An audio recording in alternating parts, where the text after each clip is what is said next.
მოგესალმებით ქართული ტელევიზიის ეთერიდან.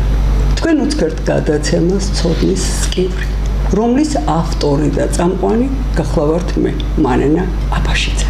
გადაცემის ნახვა შეგიძლიათ ყოველ ხუთშაბათს საღამოს 10 საათზე, მაგრამ განმეორებითი ხილვისურვილი შემთხვევაში ეს შესაძლებელია დილის 7 საათზე.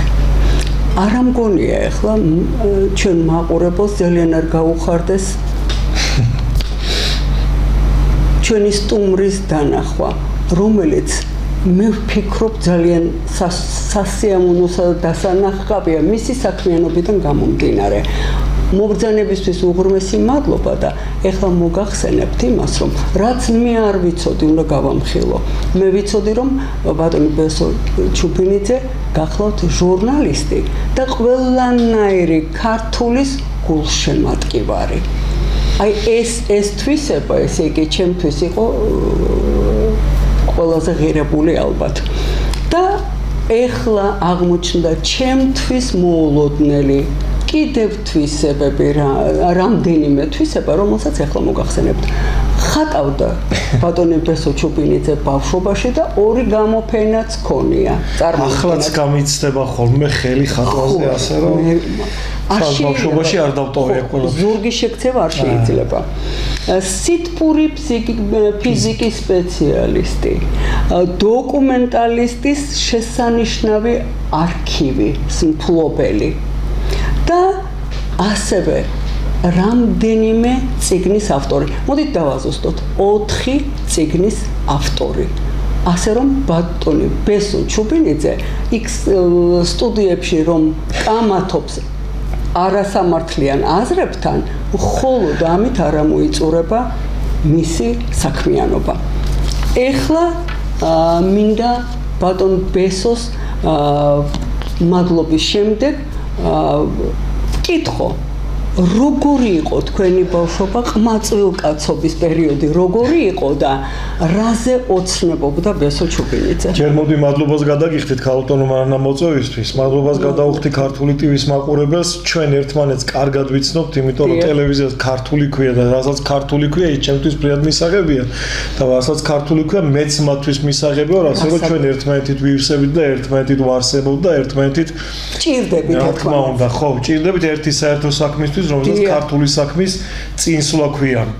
აწმყოში, იმიტომ რომ მომავალში ვიყოთ მე კარგად და წარსულში მყოფი კარგი საქმეების გახსენება გვინდა ხოლმე, რომ შეხსენება იმ ადამიანებისთვის, ვისაც გონია, რომ საქართველოს ისტორია გუშინ დაიწყო, ან გუშინ წინ, ან რაღაც 25 წლის წინ. დიდი სურვილი აქვს ყოველ შემთხვევაში, რომ ცდილობენ, მაგრამ ეს უაზრო მცდელობაში ეკარგებათ დრო. ეხლა დედამიწა ესე სწრაფატრიალებს, ამის დროის დაკარგვა ბატონ ბესო, ერთი რამ მინდა გითხრათ. არის რუსეთში ერთი როგორი შეფასება აქვს, იცით, რუსეთის ყველაზე ჭკვიან ქალბატონად წოდებული ტატიანა ჩერნიგოვსკაია. ვინ არის? ტვინის მკვლევარია. არის ფილოლოგიურ მეცნიერებათა დოქტორი, არის ბიოლოგიურ მეცნიერებათა დოქტორი, ამავე დროს აკადემიკოსი და მას კითხეს ესეთი რაღაცა. გჭირდება თუ არა ტრადიციაო. და მისი პასუხი იყო, თქვენ ახლა მე მეკითხებითო, რომ გჭირდება თუ არა მეხსიერებაო, არ მოგწონთ. მოკლედ და კონკრეტულად. ნუ ხო ამით ყველაფერი ნათქვამია. ამას ცდილობენ, რომ დაგვაწყო. კი, ჩვენ ასეთები ბევრი ყავს საქართველოში, ვინც მსგავს რაღაცასაც ისტორიის ფურცლებიდან ამბობს და ახლაც არის შულებს და თქვენც მაგ საქმეს ემსახურებით ახლა ამ თქვენი გადაცემით და ეს ძალიან მნიშვნელოვანია. ახლა რაც შეეხება კონკრეტულად კითხვას, ახლა გამეღიმა პირველივე კითხვა ბავშვობა ყმაწვილკაცობაზე რომ იყო ერთ-ერთი გადაცემა. რატო იცით, ერთ-ერთ გადაცემაში ციცრუის დეტექტორია მაგ კითხვაზე ჩავიჭერი ზუსტად, იმიტომ რომ მე მინდოდა რომ ჩავჭრილიყავი კი, იმიტომ რომ რა არის ის ბავშვობა და ის ყმაწვილკაცობა, რომელიც წესით უნდა ქონდეს ქართულ ბიჭს ახალგაზრდას, მე ცოტა სხვა კუთხით გავიარე დროშის ქნევაში, ეროვნულ მოძრაობაში, ზვიადის და მერაბის გვერდით ყოფნაში და ეს არ არის მაინც ტრადიციული ბავშვობა და ყმაწვილკაცობა, ეს ბავშვი უნდა დადიოდეს კიდევ ერთხელ ვამბობ, მაშინაც ვამბობდი, ცირკში, ზოოპარკში, ბიბლიოთეკაში, თეატრში, საბედნიეროდ თეატრში ყოველ შაბათ-კვირას დავყავდი მამაჩემს მარჯანიშვილი და რუსთაველი, არ არსებობდა სპექტაკლი, რომ ჩვენ ეს რიტუალი არა, ეს გამორიცხული იყო ეგეთი რამე, ვიდრე მანამ 88 წელი მოვიდოდა და როცა მე ჩავერთე უკვე 14 წლიდან ეროვნულ მოძრაობაში ყოველთვის დავყავდი და იმ დღიდან შემიყვარდა მე ქართული თეატრი, ქართული ხელოვნება. მარინა ჯანაშია მე რო გავიცანი ხო ღმერთმა აცხონოს მისი სული უთხარი რომ იცით ქალტონ მარინა მე ბავშვობიდან მიყვარხარ 12 წლის რო ვიყავი და ლურჯ-ჯურჯხულში დაგინახეთ იმ მარჯანიშვილში აუ მაშინ შემიყვარდით როგორც ქალი მეთქვი და გაგიჟდა მოკდა სიცილით და იცი რა ხო არა ისეთი ის იყო რომ ჩამეხუტა მე ესეთი ადამიანები ქმნიდნენ იმ ტრადიციებს რასაც ქვია ხელოვნებისა და გამოკიდებულება და საქმისადმი ერთგულება კი ბატონო ეს ქონდათ იმათ რაც დღეს არ აქვს და ეს ბავშვობა იყო ჩემი ბავშვობა ვიდრე 88 წლამდე და ნუ მე 88 წლიდან კი გითხარით აგერ დღემდე ომში და ბრძოლაში ვართ იმ არასასურველ ადამიანებთან ვისაც სჭირდება დავიწყდეთ რაზე ოცნებობდით ეს რომ არა არ დამვიწყდეთ იმაზე ოცნებობდი რაზეც ბრძოლობთ აი ახლა ამ პერიოდის განმავლობაში და ეს ოცნება რა არის იცით მიღწევადია მიუღწეველი ოცნება არ არსებობს ეგეთი არა კოსმოსში გაფრინდა კაცი კაცო რა არის მიუღწეველი მიუღწეველი ოცნებები არ არის ბატონებსო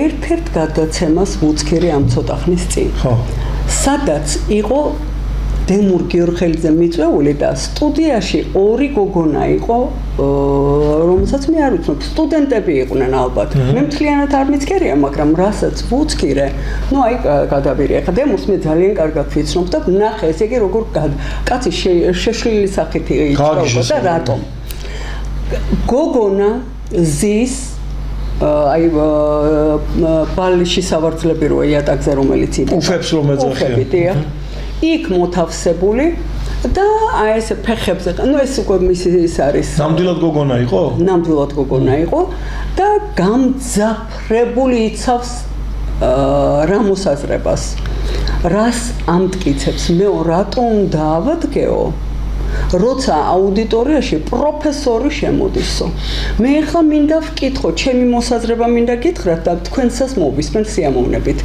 მე ახლა მინდა ვკითხო იმ გოგონას ვინმე აძალებს არავინ არ აძალებს რომ დამინახავ და ადექი ეს შენ ოჯახიდან მოყვება შენი შინაგანი კულტურა შენი მანიფესტირება ხდება ამით ქავტომანან ეგ ყველაფერი რო კონდეს მაგ ყველაფერს ხო გაითვალისწინე რომ არა აქვს ეგ ყველაფერი და რომ არ არის ოჯახში გაზრდილი და რომ დედა და მამა რო ყავს ეს არ ნიშნავს ოჯახს ოჯახი არის აბსოლუტურად სხვა იზრდებიან და არა აღზრდა აღარ არის ხესაც რო არ დაუსხა წყალი ისიც გაიზრდება თავის თმარა იმას ხეს უნდა შეწამლა უნდა კირით უნდა გამოჭიარვა და ყველა მოვლა უნდა აღზრდა უნდა იმ ხეს და ამიტომ მე სამწუხაროდ არ მიკვირს ეხლა რასაც თქვენ ამბობთ ეგ კონკრეტული გადაცემა არ ვიცი მაგრამ დაახლოებით ხვდები რომელზეც ამბობთ აგრესია მძლავრობს და იცით რა ეს აგრესია ძირითადად მოდის ბატონებსო გაგიკვირდებათ ალბათ მაგრამ თქვენ რა უნდა გაგიკვირდეთ სულ ხმალა მოღებილი ბრძოლობთ რომ ეს აგრესია უფრო დიდი დოზით არის იმაში გოგონებში ვაირო გეთანხმებით ვაირო გეთანხმებით მე არ ვიცი ერთ-ერთ უპრესტიჟულეს სკოლასთან ცხოვრობ სამწუხაროდ პედაგოგი მანდატური და ნუ მოსწავლეებზე აღარ ლაპარაკობ მე-10 კლასია, მე-4 კლასია, ყველა ერთად ეწევა. ნუ ახლა მე გეკითხებით, ახლა თუ ის შეიძლება იმას აკნას. და ახლა კიდევ რასატკივარიც გავიგე და მე უკვე მოგისმენთ თქვენ. მოსკოვში არის ესეთი მარკ ბარტონის გადაცემა, ეს ბარტონი არის ფსიქოლოგი, ცნობილი. და რა შინაარსისაა მისი გადაცემა. ნუ ამან საერთოდ გამაგიჟა და ახლა რატომ გთხოვეთ თქვენ მოსვლა, იმიტომ რომ თქვენი ვაჟკაცური პოზიციები და თქვენი ქართული პოზიციები ეს არ არის უცნობი ქართული ხალხისთვის. ახლა რა გადაცემებია ეს? გოგონა და ყმაწვილი აქვთ მათ ურთიერთობა ერთმანეთთან და რაღაც დრო გავიდა და ამ გოგონამ გადაწყვიტა რომ უკვე დროა რაღაც ველოდო ახლა ეს ამე არ მეუბნება მოდი მე ვეტყვი და ეს თქმა რასაც გააჩნია ხო რასაკეთებს ქირაობს დარბაზსა ქორწილის ნადიმისთვის იწვევს სტუმრებს ყიდულობს თავისთვის თეთრკაბას. გოგონა ორგანიზმის. დიახ, ეს სრულიად ახალია. მე რო გავიგე რომ აქ ქართველი ბავშვები ლაპარაკობენ, ასე მოვიქცეთო, მე დავინტერესდი ამ გადაცემით. მე ყიდულობს ყველაზე საშინელი ახლა მინდა გითხრათ ბატონებსო, თქვენი ვაჟკაცური ბუნებიდან გამომდინარე, თქვენი აღშფოთება მოყვება ამას ნამდვილად. შინაგანი მაინც. და გოგონა მიდის ამ ყმაწვილთან, აი 2 საათში ქორწილი იწყება მისი ჭკუით. ან სულ დიდი დრო წინა დღეს. და ბარტონი ამას აკვირდება იმით კომპიუტერით, ესე იგი იქ რა ხდება და მიდის და იდრეკს ფეხს ბატონებსო ყმაწვილთან და ასე შეცქერის ბეჭედს კოლოფს აწუდის, რომელშიც ორივეს ბეჭედია უკვე. და ესე იგი რა შთაბეჭდილება მექმნება, იცით? აი ბოდიშს ვიხდი, მაგრამ აი თხა და ის მინახავს, მე თოქს რო ჩააბავენ, ფილმიც იყო ესეც, სად მიყავს, ეკითხა ხო ხედავ არ მოყვებაო და შენი ჭკუის სხვა მით არ მოყვებაო. ესე იგი აი ესეთი დამცირებული, გაუბედურებული ბიჭი ან იტყვის კის, ან იტყვის არას. ორი აღმოჩნდა, რომლებმაც თქვეს არა პაულოჟნა ესე ოგო და გამაოგნა ამან, რომ არსებობენ. ესე იგი და ბარტონი იქიდან ესე იგი მოძღვრავს, რომ გასაგებია. ქავტომანა მე არ ვიცი იქ რა ხდება და როგორ ხდება, მაგრამ მე ვიცი. არა, ვერ მოვა დამიჯერეთ ვერანაირად. აქ უარესების გაკეთება უნდა. მან ქემაინც ქალი თხოვდა კაც ხელს და კაცის თხოვს კაც ხელს. რაზე მე ლაპარაკობ. ეგ საერთოდ პათოლოგია. რუსეთი საერთოდ არ მაინტერესებს, რა ხდება? მე ჩემი ქვეყანა მაინტერესებს და აქ რო ხედავ იმას, რომ კაცი კაცს თხოვს ხელს და კაცი თხოვს იმას, რა ქვია, ცოლი იყავთო, ქმარი იყავთო, ვეღარ გავიგე, მაგათ იმაში არ მინდა სიამოვნებაა. მაგრამ ხო, უბრალოდ აქ ეს არის ყველაზე დიდი პრობლემა და ყველაზე დიდი პრობლემა კიდე რა შეცით ვიღაცას მართლა რომ სჯერა რომ ამას საქართველოში მიიღებენ და მილიონობით ფულს რომ ხარჯავენ ამის მიმღებლობაში. სამწუხაროდ გამოჩნდა კასტა და ავადმყოფური აზროვნების კასტა, რომელმაც მიმღებლობა გადაწყვიტა ასეთი პათოლოგისა. რა თქმა ეს არის პათოლოგიის არის დაავადება, რომელიც 2007 წელს სოფლიო ჯანდაცვის სამინისტრომ ამოიღო თავის დაავადებათა სიიდან. იმიტომ რომ სოფლიო ჯანდაცვის სამინისტროს თავისი ახალი ხელმძღვანელი იყო იმნაერი და ზუსტადაც ამიტომ ამოიღო ეს ცალკე თემა, მაგრამ აქ ერთადერთი ქვეყანა დედამიწაზე, სადაც ვერავინ ვერ მიაღწია მსგავს რაღაცას, აღმოჩნდა საქართველო. ამ პატარა 3 მილიონიან ქვეყანას ვერ მოერია ვერც ექვსფეროვანი დროშებით შეიარაღებული ხალხი, ვერც ავტომატებით და იმებით შეიარაღებული ხალხი, ვერაფერი ვერ უკრა და გიჟს გავს ეს დედამიწა, რომ ამ პატარა საქართველოს ვინ იცავს, რა იცავს, რომ საბერძნეთი პირველი მართლმადიდებლური ერთ-ერთი პირველი მართლმადიდებლური ქვეყანა გააგიჟეს და დღეს საბერძნეთში ერთსქესიანთა ქორწინებაა დაშვებული. ხო, რასლა კანონით და ქორწილებს იხდიან მერიაში და კაცი კაცს ხობს ხელს, არა თუ თქვენ რო აღშფოთით, ქალი კაც კი არა, კაცი კაც. და იქ გაკეთეს. ეხლა მე იქ სერბეთში შეუტიეს, აგერ უნგრეთში ჩაატარეს, პრაიდები ჩაატარეს და გაგიჟდა ეს ორბანის. მოკლედ, მართლმადიდებლურ ქვეყნებს სერბეთში რა ხდება? შეტევები. ძალიან დიდი. როგორ მომეწონა ბატონებს ლუკაშენკო? მან რა განაცხადა, იცით, თქვენო სულწუაზე ხართო, რომ ქართველებს ვიზელებ. აი, ერთადერთი ეხა მე მაქვს მოსმენილი. მომწონებოდა, მაგრამ გეკითხებით, ეხლა შეიძლება არ დაეთანხმოთ? მაგას როგორ ეგ არის აქსიომა. ფიზიკას აქვს ერთი ძალიან მარტივი აქსიომა და თეორემა. ეს არის აქსიომა, რომელსაც არ ჭირდება მტკიცება და მტკიცებულ ფორმაში ვერ გადმოცემ ვერასოდეს, იმიტომ რომ არ არის მაგის საჭიროება. ქართველ კაცს რაც არ უნდა კოდალა იყო, ხო, ეს არ გამოდის ეგეთი რამ და ამიტომ არიან შეშფოთებული, აღშფოთებული, გაგიჟებულები. შეშფოთებულები ასე იქნებიან მუდამ. დამიჯერეთ. იყვნენ ძალიან, იმიტომ რომ ისეთ რაღაცებს ვისმენ ბატონო, რომ მომინდა ნიულის ნათქვამი ხშირად მახსენდება. მან რო თქვა, გააჩერეთ დედამიწა ჩავდივარ. ხო. აი ესეთი არა, არავის აფსაც არ გავაჩერებთ, ვისაც უნდა თვითონ ჩავიდეს აქედან, მაგრამ მოდი მეორე უკიდურესობა ავნიშნოთ, რომ ჩვენი განცხადებები ვიღაცეები, აი ეგ ვიღაცეები, ექვსფეროვანი არასწორი ავადმყოფი ხალხი, ამ ყველაფერს ნათლავენ ადამიანთა უფლებების შელახვად, ამ ყველაფერს ნათლავენ მოძალადეობად, ჰომოფობად, არა, პირიქით. ის ხალხია მოძალადეც, მკვლელიც, კაცობრიობის მტერიც და ჩვენ ვართ ყველაფერი საუკეთესოს დამცველები. ანუ გვაბრალებენ იმას, რაც არიან თვითონ. ეს არის საუკეთესო საშუალება.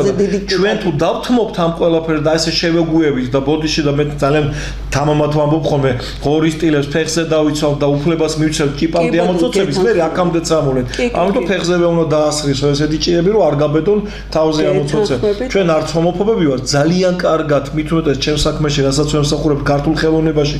ყავს ასეთი ამოტყოფობით დაავადებული ადამიანები, რა თქმა უნდა, ვინმე მიცით, რომ ვინმე უცემია, გაულახია, ან სადმე გაგიდიათ თქვენ ეგეთი რაღაცა? შეკეტილები იყო. ვისკენ არის მიმართული აგრესია არის მიმართული იქითკენ, ვინც ამბობს, რომ ეს ყველაფერი პროპაგანდირებული უნდა იყოს, ეს ყველაფერი არის კარგი, ბავშვებო თქვენ მიერჩიეთ, ამ ბავშვებო თქვენ აერჩიეთ. თავს მახვევ. პროპაგანდა ეგ არის, მეტი კი არაფერი, თვითონაც არ არიან ეგეთი ავადმყოფები საქმეც მაგაშია და სხვას მოუწოდებენ, რომ გახდით ესეთი ავადმყოფები, იმიტომ რომ მაგაში აღებული აქვს ფული.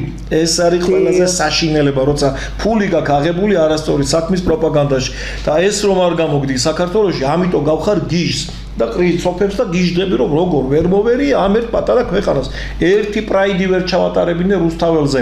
ერთი რაღაცა გამოსვლა ვერ გავაკეთე. გეთანხმებით არ გამოვა ერთი ჩვენი ძველი იმის არ იყოს ვერ მოგართვით. კარგი იყო. არ გამოვა, ხუმრობა იქით იყოს, მაგრამ საქართველოსთან ამ თემაზე საუბარ ლუკაშენკო რა თმინდა, აგერ ნებისმიერ ქართველი არა, ნებისმიერ ქართველი შეეკითხეთ. ვიღაცა რომ ევროპას გვინათლავს ასეთ ბინძ არ არის ევროპა ასეთი ბინძური, თქვენ არ იცნობთ სხვანაირ ევროპას, ჩვენ არ გვაცნობენ იმ ევროპას, რომელ ევროპასაც ჩვენ უნდივართ. რატომ უნდა ევროპას შემოსვლა საქართველოში? ჩვენ კი არ გვინდა, ჩვენ ვართ ნომერ პირველი ევროპა საქართველოს. ევროპის ქვეყნებს უნდა საქართველოში შემოსვლა და ჩვენი იმ დოზით ცუდი კუთხით წაყვანა, რა ცუდიც მართლა აქვს, მაგრამ იცით რამდენი კარგი აქვს და მე ოჯახის ინსტიტუტი არსებობს ევროპაში. 1.5 მილიონი კაცი გამოვიდა საფრანგეთში, პარიზში ოჯახის ინსტიტუტის დასაცავად. ვინმე მაჩვენა საინფორმაციოში არა. ნიღბავენ. რა თქმა უნდა, ამის პროპაგანდა არ ხდება. ნახეთ სერბეთში რა ხდება, ნახეთ პოლონეთში როგორ გამოვიდა ხალხი და როგორ დაიცვა ოჯახის ინსტიტუტი. ეხლა მე შვილი მყავს ემიგრანტი და პოლონეთში ცხოვრობს და რო ჩავედი გავგიჟდი ისეთი რაღაცები ვნახე, რამხელა დაფასება აქვს ოჯახის ინსტიტუტს. თუმცა იქ რომ გამოდიან ეს არასწორი ავადმყოფი ხალხი, ის უფრო ჩანს, ესენი კი არ ჩანან. და ჩვენთან ჩვენთან პირიქით არის, ჩვენთან პირიქით ხდება პროპაგანდას უწევთ ქართულ ცეკვას, ქართულ მუსიკას, აქაც არიან თქო ეგეთი ხალხი, მაგრამ ისინი არ ყვირიან, არ ხმაურობენ, თავისი ავადმყოფობით არიან აგრძელებენ ცხოვრებას და ქმნიან ძალიან კარგ მუსიკას, ქმნიან ძალიან კარგ ნახატებს, ძალიან კარგ სპექტაკლებს გავენ, არავის არ აწუხებენ. მუშაობენ შვენივრად და შესაბამისად არც არავინ არ უთხოვს, არც არავინ ძალადობს და არც არავინ აფს არ ერჩის. პროპაგანდირებაა ყველაზე მთავარი პრობლემა. ბატონებო, ერთ-ერთ გადაცემას ვუყურე ისეთ, სადაც თქვენ იყავით რესპონდენტის როლში.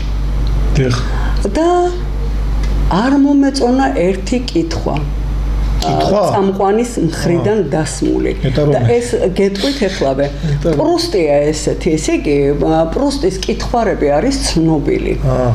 და ესე იგი, მან იქ პრუსტს აქვს აი ესე პირდაპირ ესე იგი, ну რაღაც ცოტა მიუღებელი შეკითხვებიც აქვს. და ერთადერთი მეთქი, ერთ-ერთი იყო ესეთი.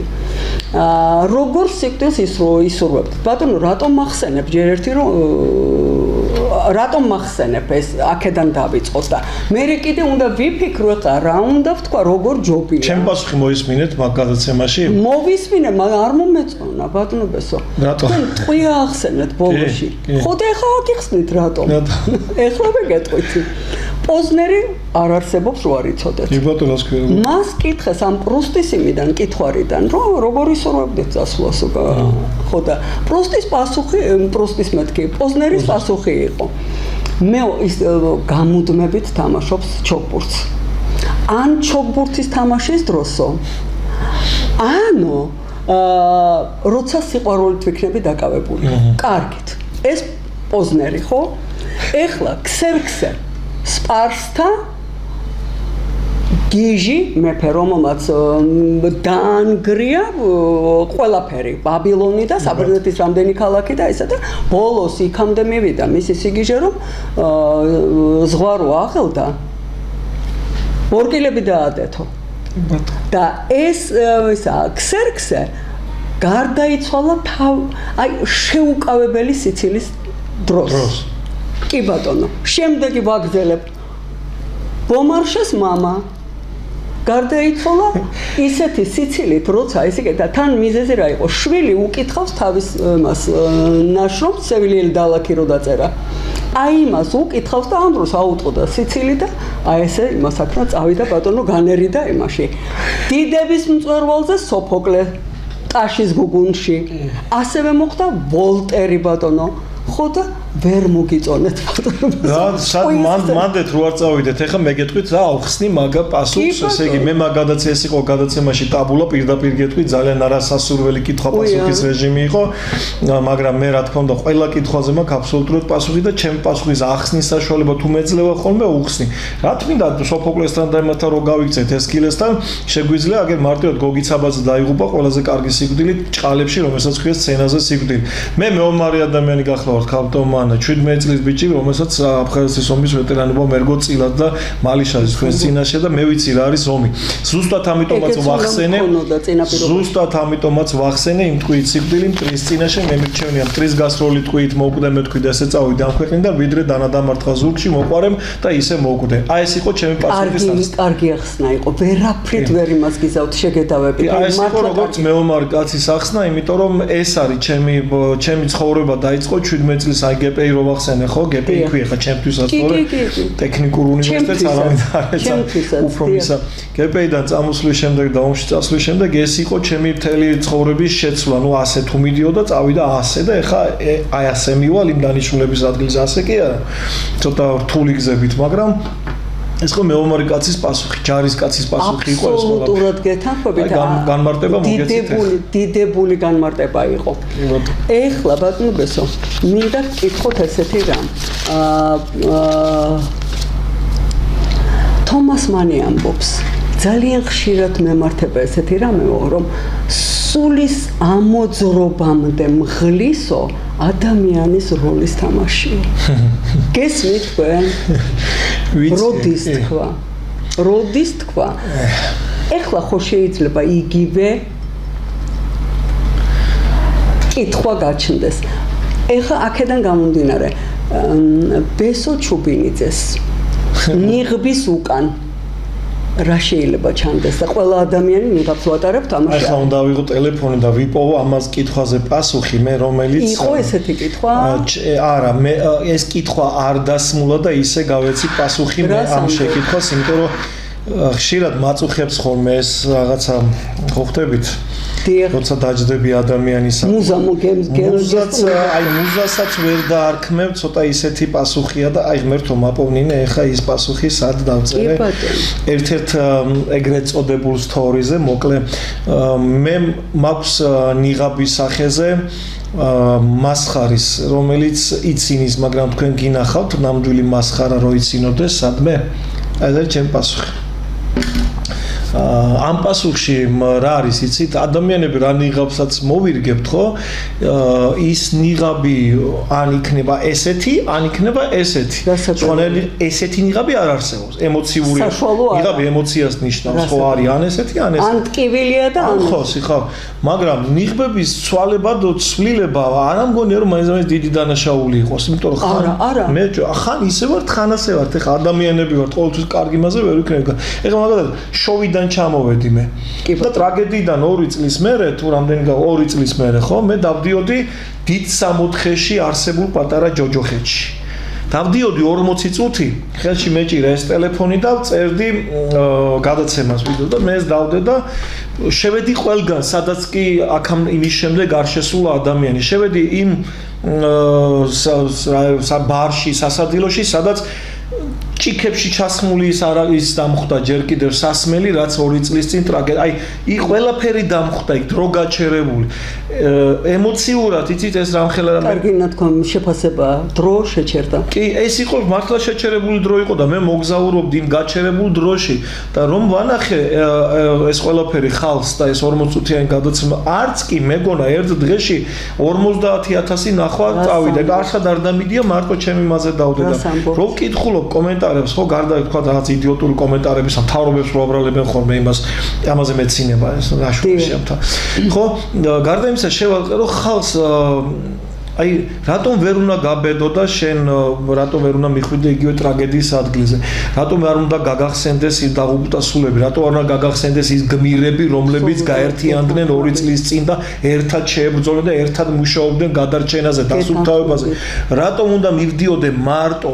ერთი კაცი 2025 წლის 13 ივნისს 10 წლის იუბილეზე იმ ტრაგედიის რომელმაც მთელი საქართველო გაერთიანდა რომელსაც ერქვა თბილისის წყალდიდობა რომელმაც გაერთიანა მართლა მთელი საქართველო და ერთი კაცი ვიყავი მარტო მოვხვდი 10 წლის ჭყალებში ამ საშინელ იუბილეზე და დავდიოდი ამ ჩემი კამერით და ხალხს ვაყურებინებდი როგორი აყვავებულია როგორი გალამაზებულია დღეს მზიური სხედან მინდორში ბავშვებს ათამაშებენ იქ ძაღლებს ასეირნებენ იქ წიგნებს კითხულობენ ბამბიქტოს თამაშობენ ქართველები ეს გამიხარდა ყველაზე მზიური სავსე იყო ქართველები მაგრამ რატომღაც არავის არ გახსენებია რომ 10 წლის წინ იქ იყო ჯოჯოხეთი აი ემოციური თვალსაზრისით ეხლა ეს იყო ჩემი პასუხი ხო რა თქმა უნდა და მე ამ ემოციებს ვაძლევ ხალხს რომ ემოციების გადმოსცეს და გამოხატოს მარტო მტკივნეული ემოცია კი არისო გახსენების ის რომ შეხედეთ ხალხო ის რაც დაინგრა დღეს ასეთია ნახეთ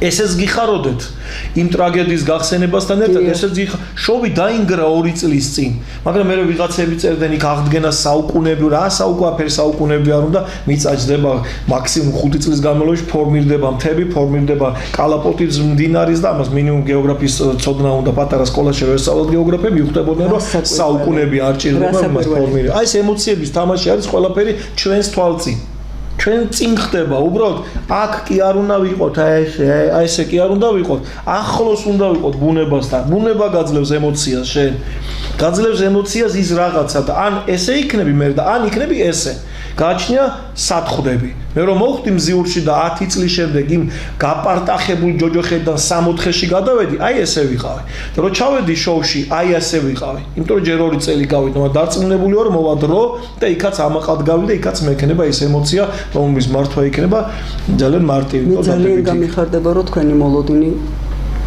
გამართლება მე მჯერა რომ ასე იქნება ხო და ეხლა ზუსტად მაგას გეუბნებით არისტოტელემ თქვა გამბედაობის გარეშე ვერაფერს შეძლებო თქმა უნდა ის ღირსების შემდეგ ყველაზე საჭირო თვისებაო ეხლა აი გავიცოდი ნამდვილად აი თქვენ ნათქვამს ხო ძალიან უხდება მადლობა მიზია არისტოტელეს ნამდვილად არ ვიცოდი იმიტომ რომ ეხა იქ ის შოუში არის სტალინის ეგრეთ წოდებული სახლი სადაც სტალინი ერთადაც კი არ არის ნამყოფი იმ სტალინის სახლში შევედი სამსართულიანი ხის შენობა სადაც ერთი ფეხი და ეგრევე ჩავარდებოდი და კაცშვილი ვერ გიპოვიდა მთელი 3 სართული დაუთვალიერებინა მაყურებელს იმიტომ რომ ინტერესი მქონდა რა იმ ყველაფრის ეხა სტალინი ვინ იყო და რა შეიარაღებული წახვედით აპარატურით ხო როგორ ჩვენება შეგეძლო აი ამ კამერაში ჩავთე ხო ტელეფონს კარგი კამერა და ჩავთე და აი ამ ყველაფერს ვაჩვენებდი უბრალოდ რა გამბედაობაზე გეუბნებდი რატო უნდა გამებედა იხო მესამე სართულზე სადაც ერთი ფეხი ჩაკვრა და სული არ ჩამყვებოდა რო ჩავარდნილიყავი კაცი შვილი არ იყო ვერან ვერ მიპოვიდა 100 წელი იქ მაგრამ ის რაც მე მინდა რომ ხალხმა ნახოს ცუდი არ არის რასაც მოვსწრებო განგების ნება იყო რომ თქვენ იქიდან ამოხვედით ხო სხვას ვერაფერს ვერ რა ვიცი აი ალბათ თორე იქ რომ ძალა არ ქონდა და გამბედაობა არ ქონდა შენ იმის რომ ეს ყველაფერი რეალობაში ძალიან მარტივია წერო ესე კლავიატურას ვარ ალამაზია სტალინის სახლი ნახე თურმე არც ვიცოდი ეს რა მაგარ რამდენმა თქვა იცი არ ვიცოდი ხო გაიგე ემოცია ხო მიიღე ხო ხედავ რა მაგარი რაღაცა ყოფილა რა ამისთვის მე ვიყავი ამისთვის გამბედაობა კი არა ადრენალინი ეხა თქვენ ახსენეთ დოკუმენტალისტი ხო მე მდენი დოკუმენტური მასალები მაქვს ხო როცა აქეთ ისინი იდგნენ რა ქვია ზუიადისტები და აქეთ მხედრიონისტები და შუაში ერთი პატარა ხაზი იყო დატოვებული 1991 წლის ვიდრე 22 დეკემბრამდე მე იმ შუა ხაზზე დავდიოდი ჩემი 8 მმ-იანი შავ-თეთრი კინოაპარატით პირ და ვიღებდი სანამ ესენი ერთმანეთს ესხმოდნენ არაფა უშიშრობაზე არ არის აქ არის ზაზე იცი გამბედაობა აი არისტოტელეს გამბედაობა რომ გაბედო რომ მომავალს დაუტოვო საბუთი იმისა რა ხდებოდა რა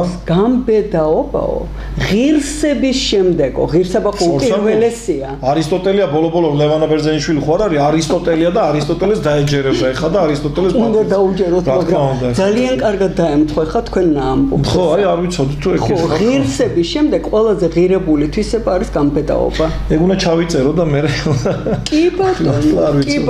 კი ბატონო ეხლა შექსპირი ამბობს იმისათვის რომ ბედნიერება დაიჭირო სირბილი უნდა ისწავლო იცის ბესო ჩუგიძემ სირბილი ქალაქის ჩემპიონატში მეორე ადგილი მეკავა და პირველი დაიკავა ერთმა ოსი ბიჭი იყო სხვათა შორის იმან მაჯობა სირბილში სულ რაღაცა წამით გამასწრო მეორე ეს პირდაპირ გაგებით და ხუმრობით რა თქმა უნდა მაგრამ მე იცი რა მე სამწუხაროდ ერთი ცუდი თვისება მაქვს აბა უკან არასდროს გავრბივარ მხოლოდ წინ გავრბივარ ხოლმე თქვენ კენგურუს ავიღოთ ხარ ავსტრალიის დროშაზე ხო იცით კენგურუა გამოსახო და რატო მხოლოდ წინ გარბის და იმიტომ უკან სულ არ შეუძლია კი და აი მე ხა ადამიანზე გადმოიტანეთ ადამიანის ცხოვრება შეგარ არის კარგი უნდა შეგეძლოს უკან დახევა ზუსტად იქ მე ვიცი შეჩერება ხოლმე მაგრამ უკან დახევა არ მჩვევია და ეს არის ძალიან ცუდი იმიტომ რომ სტრატეგიულად ნებისმიერ შემთხვევაში ომშიც მშვიდობიანობაშიც უკან დახევა არის მაგარი რაღაც მე ვიცი გაჩერება მაგრამ უკან დახევა არა მაქედან გამომდინარე გამიჩნდა ახლა ერთი კითხვა ასეთი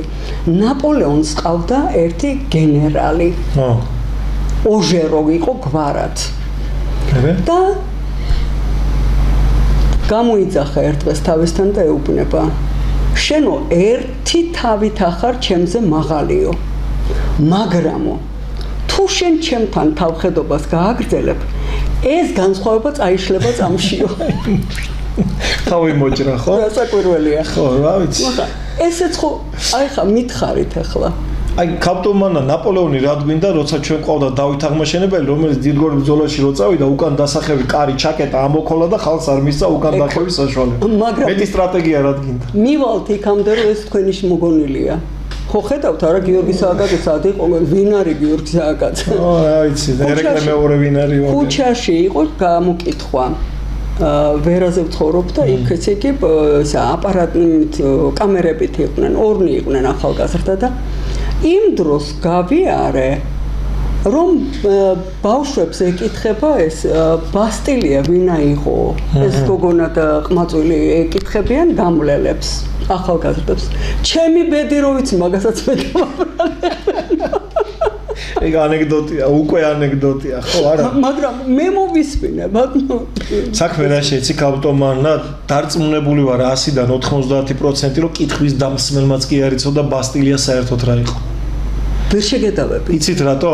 მე პროფესია მაქვს ესეთი, რომ ვიცნობ ამ ადამიანებს, რომლებიც სამე კითხვას და თვითონ არ იციან ამ კითხვაზე პასუხი, ნამდვილი არ იციან. ამ კითხვას იმიტომ რომ მათ უბრალოდ დავალება აქვს ესეთი და საზოგადოებრივი აზრი უნდა შექმნან ისეთ, რომ აი დებილი თაობა იზრდება. ბოდის არ მოვიხდი ამ სიტყვისთვის. არა.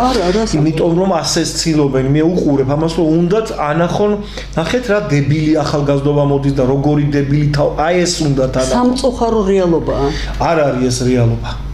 პირიქით ძალიან მაგარი ახალგაზრდობა მოდის. ჩვენ სამწუხარო ტელევიზიაში ვხედავთ მხოლოდ იმას და ვხედავთ მხოლოდ იმ ადამიანებს, რასაც გვაჩვენებენ და მე კავშირი მაქვს ამ ადამიანებთან და ვხედავ ამ ადამიანებს სცენაზე, ვხედავ ამ ადამიანებს კულისებში, მომავალ თაობას. მე მიმყავს მათი კონცერტები, მე წამყვანად მუშაობ ქვი ამ ყველაფერს კი და ქორეოგრაფიული ანსამბლი, რა ბიჭები, რა გოგოები, რა ვაჟკაცები, როგორ დაგვიფაროს რომ მაგათ გარეშე. აი, ამათ არაჩვენებენ ესე საზოგადოდ და ამიტომაც ქმნიან ისეთ იმიტაციას, რომ შეხედეთ ბასტილია. აი ეს ბასტილია თბილისი ვინ დაარსაო, ზოგი იმას ვერ პასუხობს, მაგრამ ის ვინ თბილისის ისტორიას მოგიყვება აქედან აქამდე ბოლომდე იმას არ გაჩვენებენ. იმიტომ რომ საზოგადოებრივი აზრი უნდა შეიქმნას ისეთი, რომ აი ამ ახალგაზრდამ არ იცის როგორ როდის შეიქმნა თბილისი. ვინ შექმნა? არ შემიძლია არ დაგეცე. არ არის ეს ასე. არ შემიძლია. სუდის წამოწევა მიდის და იმ კარგის არ წამოწევა მოკლედ ვიტყვი. ოთარ ჭილაძე მიყვარს ძალიან. ჩემ დიდი პატივისცემა იმ ადამიანს. ხო, და რას ამბობს? ვიდრე არსებობს დრო, იარსებებენ მედროვეებიც. კი, კაი რამ. ხო, კარგია. რომ არ იყვნენ მედროვეები, ჩვენ ხო ვერ გავიგებდით კარგის და ცუდის ფასს. რომ არ იყოს ცუდი ხალხი, კარგის ფასს გავიგებდით. რომ არ იყოს მარილიანის საჭმელი, უმარილოს გემოს გავიგებდით, ან პირიქით. ბატონო, შუქი რო არ იყოს სიბნელეში იგივე ახლა, მაგრამ არის მეორე უკიდურესობა რა კაპტონმანა, უყურეთ, რომ არ იყოს ჰაერი, ჩვენ ვის უნთქებდით? ჟანგბადი ხო ვერ ვისუნთქებდით არა, მაგრამ თქვენ ხედავთ ამ ჰაერს, ხელს კიდევთ. ხოდა გჯეროდეს რომ არსებობს ის რაღაცა, რასაც ხელს ვერ კიდებ, რასაც ვერ ხედავ, მაგრამ გაქვს. ჰაერია იღე, ჟანგბადია იღე. ყველა მაგით ცოცხლობთ, მაგრამ ვერც ხელს კიდებთ და მაგრამ ხო გჯერა რომ ის არსებობს. ერთ-ერთ ლექციაზე იკითხა მან პედაგოგმა რომ ისო ღმერთი არ არის, კი არ იკითხა თქვა რომ ღმერთი არ არსებობსო.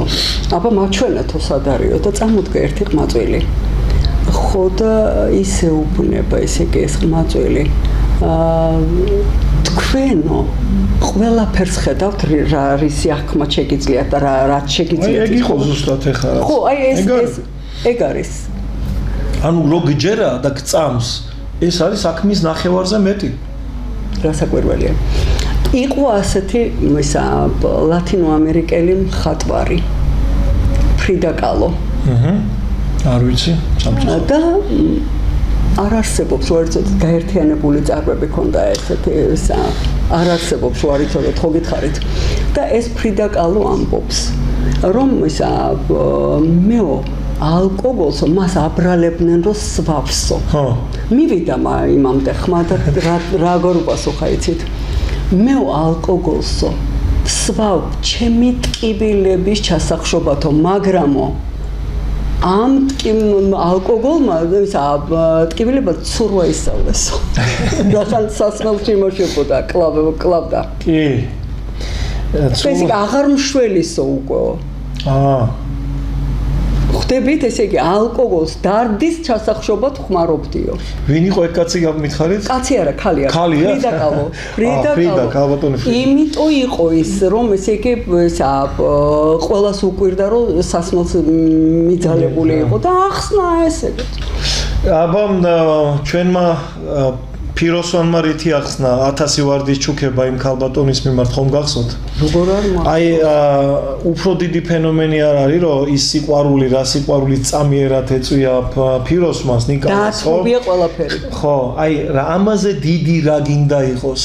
ვინოსაც ცვავდა ფიროსმანი, რა ქვია, მილიონიან ნახატებს ხატავდა ერთ ნახევარჭი ქარაღზე და მოკლედ რკინიგზაში მუშაობდა 2 შაურის გამო და ყველაფერს აკეთებდა იმის გულისხმის რომ ქონოდა მის სიყვარულს აზრი და ვარდებში ეს არ ვიცი ლეგენდაა თუ არ მაგრამ ყოველ შემთხვევაში ლამაზი ლეგენდაა თუ ლეგენდა. ანუ ამით რას გვასწავლის ჩვენ ლეგენდის შემქმნელი და შეიძლება არც არის ლეგენდა და ნამდვილი ხა ოდესმე იქნება ალბათ დროის მანქანა გამოგონებული და ჩავალდო და ნახავთ იმ ფიროსმანმა იმ მარგარიტას მართლა უყიდა თუ არა ის 100 ვარდი 100 თუ 1000 თუ რამდენი ეს მილიონი ქალბატონმა ალაპუგაჩოვამ გააბით იმას აქნა ცოტა მილიონი ძალიან ბევრი უზარმაზარით აიგული იყო ხო ყოველ შემთხვევაში გადადო თავისი ბოლო კაპიკი და იყიდა ის რა ქვია ეს ფაქტზე აქ საუბარი თორე ცალობით იქ საერთოდ ვარდებს ვინ ითვლის მაგრამ ბატონებესო როგორ შეგიძლიათ ამიხსნათ თქვენეული ახსნა უბრალოდ რომ გალაქტიონმა რა იგულისხმა თქვენი აზრით თორე ეს არავინ არ იცის როდის და როცა თქვა რომ მე ვიხსნი ნიღაბს მომგვარეთ რაში ტრანსპორტიც გაიმზადა რაში იქვე დაიყენა რა მათქმევია თქვენი აზრით არავინ არ იცის სწორი პასუხი ჩემი მე მიყვარს გალაქტიონი მე გალაქტიონის გარდაცვალების ადგილზე ვცდილობდი ერთი პერიოდი მონუმენტის აგებას და ეს მონუმენტი უნდა ყოფილიყო სოფლიოს ყველა ქალაქიდან ჩამოტანილი ქვებისგან გაკეთებული მონუმენტი უნდა ყოფილიყო და რა თქმა უნდა საქართველოს ყველა კუთხიდან აი ლოდებიც კი მომქონა სადაც მივდიოდით ხოლმე არმაზის ციხიდან მოქონდათ კიდე რა თქმა უნდა მაგრამ უცხოეთიდან არა აი არმაზის ციხიდან ბათუმიდან კახეთი და ყველა სადაც კი ავდოდით პატარა აიხელა რაღაცები მომქონდა მონუმენტის ესკიზიც ქონა გაკეთებული გაუმცელობა სამშობლოში მქონდა შენახული ძალიან აკურატულად სუფთად წმენდიკით ასლაპარაკობთ ესე გაწერილი ამისგან მინდოდა ამექშენებინა იმ ადგილზე სამთავროს ტერიტორიაზე სადაც დაიღუპა ფიზიკურად სადაც გარდა იცვალა გალაქტიონი და მე ეს რომ მოვიდა ეს რა ქვია ის რო ყავდა ჩვენ პრეზიდენტად ის კაცი 2007 წლის 10 აგვისტოს დილით როცა გაუმცემლობა სამშობლოდან გამოყარა იქ 3000 ჟურნალისტი პანჭურებით მაშინ იქ მქონდა შენახული ჩემი რედაქცია იქ იყო და ნაგავში გადაყარეს მთელი საქართველოდან და სოფლოდან ჩამოტანილი ესხები მაშინდელმა სპეცნაზის და დასწრების სამსახურის გაუძლო ახლა ამას რომ შენ ამდენი ის ჩადეა ხო ნუ სხვა რა გზა მქონდა თორე რო ვერ გაუძელი და წავედი ფიზიკურ კონფლიქტზე იმიტომაც მივიღე მე კაი და სამწუხაროდ ეს რაც ამით გითხარით რა იცი ჩემი გალაქტიონისადმი პატივისცემის გამოხატულება იყო ეს ყველაფერი და რაც გალაქტიონმა თქვა მეტიც კაპტონმანნა გალაქტიონს ისიც კი არ უთქვამს უпроსოდ არ დაუბოლოებია, რასაც აბრალებენ, რომ შოთა ილიაკაკი ვაჟა და გალაქტიონი არ უთქვამს ეს გალაქტიონს. გალაქტიონი იქ არ წერებულა ის სიტყვა, უბრალოდ რითმაში ჯდებოდა ასე და ეგ სიტყვა გალაქტიონის ადგილი იყო 3 წერტილით დატოვებული. და მე ნუ რითმა ეხლა კი ბატონო, კი ბატონო. მეტი არ ჯდებოდა მაგ სიტყვაში და ეგ ჩასდა.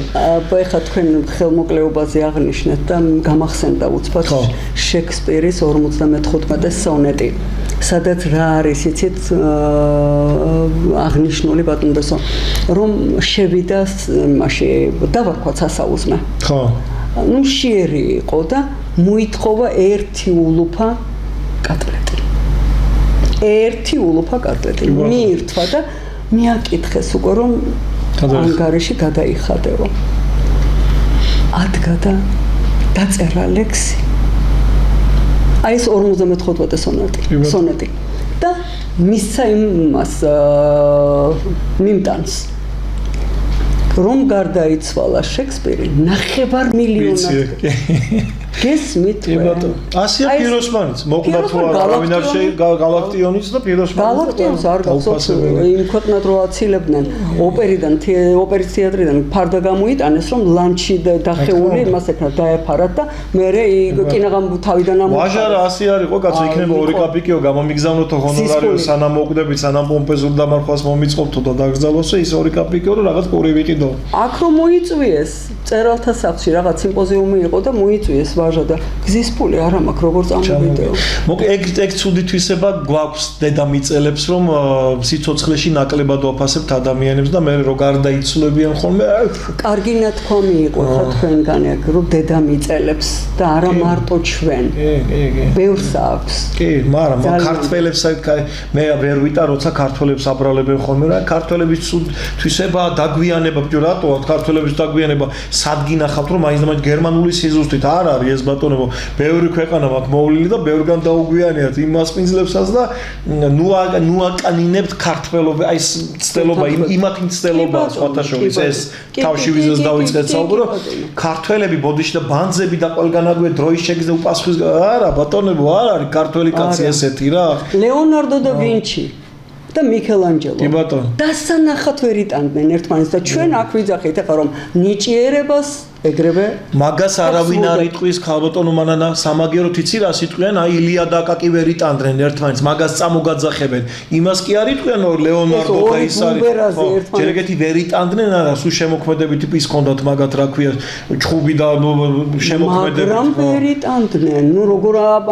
როგორ ეპითეტებით ამყოფდნენ ერთმანეთს ხო და ეს ხო არ არის ქართული დაავადება ეს არის დედამიწისეული დაავადება კაცო ის ლეონარდო და ვინჩი და მიქელანჯელო არ ყოფილან ქართველები მაგრამ ისინი ვერ იტანდნენ ორივე დიდი იყო სამაგიეროდ ეს არ არის ეს ცუდი თვისება მეც ვერ მიტანს ვიღაცა და შეიძლება მეც ვერ ვიტან ვიღაცას მაგრამ ეს ხო არ არის ქართული დაავადება ქართული არ უნდა დააკნინო და არ უნდა გაუსვა ხაზი რომ ქართული არა ისევ ოთარჭილაძე უნდა მოიშველიო კი ბატონო და მე მგონია უხდება ამ ჩვენ საუბარს მithumetes ეპილოგში ბოლოში გავიოთ ეპილოგი არა ბოლოში მაგრამ რაც შენ დასასრული გეგონა შეიძლება დასაწყისი აღმოჩნდეს. ეგ ვიცი. ბევრჯერ ყოფილა ასე ჩემ ცხოვრებაში, სხვათა შორის. რაც მე დასასრული ძალიან მიხარია, რომ ესე იგი ის იხილეთ. კი, მე სხვა თუ არაფერი გაგეცინებათ, ხა გაგიღიმებათ, მაგრამ ეგ ყველაფერი ვიხილე იმაზე საოპერაციო მაგიდაზე რომ ვიცი, მაშინაც კი დასასრული რომ მეგონა დასაწყისი აღმოჩნდა ბევრი რაღაც. ხო რა. მაგიმით ახლა მე ჯემალ სეფიაშვილმა გამაოგნა ერთჯერ, ესე იგი თავის ამბავს მიყვებოდა რაღაცას და აი გავოგნდი და ახლა თქვენი მასაკებით ასე იყო, იმიტომ რომ გადავწყვიტე რომ всё მორჩა ყველაფერი ჩემს. დაიკრიფეთ ხელები, ხო? საკმაოდ იმედი არა, იმედი მქონდა, იმედი ჩემში ბოლოს კი არა არასოდეს არ ყვდება, მაგრამ ერთი ის იმედი მქონდა და კი მაგან მიშველა რომ დავი ძალიან რთული ოპერაცია გამიკეთეს ხერხემალზე და კი არა ის თხოვე რა ქვია ქირურგს რომ მეთქვი რომ თუ გავიღვიძე მეთქვი ხო 6 საათიანი ოპერაცია ხო იქ არ დამხვდება კამერაზე გადაღებული ჩემი ოპერაცია და დაგხოცავთ მეთქვი სულ ყველას და მართლაც დამახვედეს და მე გადავებოდნენ მე მთელი საოპერაციო შევა ჟურნალისტი არ იყო რა გეშველებოდა საკუთარ ოპერაციას იღებ რა თქმა უნდა ხა ეს ხუმრობით მაგრამ იმედი იყო ეს ხუმრობა მაშინ ბატონო ბესო უამრავი კითხვა დამრჩა აი უამრავი მაგრამ მე ჩემს მაყურებელს ჩემს არა ჩვენს მაყურებელს მინდა ვუთხრა რომ მე ძალიან კმაყოფილი ვარ აი ძალიან მიხარია მე მინდა ეხლა რომ ჩემი თავი შევაქო რომ თქვენ გთხოვეთ მოსვლა პირიქით მადლობა მართლა თქვენ მადლობა იმიტომ რომ ეს სალონური საუბრები ეხლა ასაც ჩვენ ვაკეთებთ კითხვა-პასუხის რეჟიმი მომწონს მე ძალიან და როცა უსმენენ და გისმენენ ეს უფრო მომწონს ლევან ანდრონიკაშვილმა რო თქვა უშუალო საუბრები მარინა მოვდივარ დიახ ეგ არის მთავარი აბარა ეხა იქ დაშტამპული კი არა ესე მე ძალიან მიხარია ბატონებსო თუ თქვენ ამ დროს დაკარგულად არ ჩათვლით და თუ თქვენთვის ეს მისაღები იყო ძალიან ჯერ სასიამოვნო ქალბატონი ბრძანდებით ეს ერთი მე ზუსტად გადაცემაში შემოსვლამდე 5 წუთით ადრე დავინახე საკუთარი თვალით უმაგრესი ბებია მე ძალიან მიყვარდა ჩემი ბებია დღესაც მიყვარს რა თქმა უნდა კაცო ერთ მაცხონს მისული როცა ბებიები არიან ისეთები როგორც თქვენ ხართ როგორც ეფერებიან თავის შვილიშვილებს ვაფანატებ და ვაფრენ ეგეთ ბებიებს და ეგეთ არგაზე რაც თქვენ შვილიშვილს ელაპარაკეთ ამერიკიდან რო დაგერეკეს ეხა იქ როგორც მოექვენ ხო წარმოგიდგენიათ ეს ძალიან მნიშვნელოვანია ჩემს ბებიას და შვილიშვილს ასეთი დამოკიდებულება მე რა დამტრეული ქართულია თუ არა უშ იცით რა მაგას ვიტყვი და მე მორჩა ჩემს შვილიშვილს თხოვეს დახმარება აქ კალათბურთელია რამდენი წლის არის 20 კალათბურთელია მაგრამ თხოვეს ერთი 4-5 წლის უკან რომ საქართველოს მოქალაქეობაც აქვს ევროპის ჩემპიონატზე გასულიყო და რო იწერებოდა მე ყველაზე შედეგიანი ლუკა ავალიანი და თანავალიანი ყოფილა და იცით როგორი ბედნიერი იყო და თქვა რომ მეო მარტო იმიტომ ღირდაო აქ ჩამოსვლაო რომ მე ქართველებს დავეხმარო. აბარა. ბატონებსო, უღრმესი მადლობა ჩემო ძალიან დადებითი მუხტით ვასრულებ გადაცემას. ძალიან მიხარია და ჩემი თავის შექება მინდა ამის.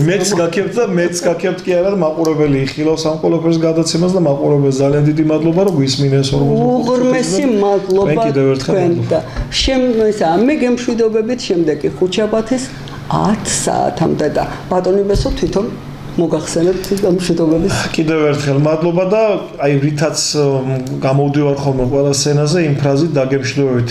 გქონდეთ იმედი, რადგან იმედი არის ის, რაც ბოლოს კი არა არასოდეს არ კვდება.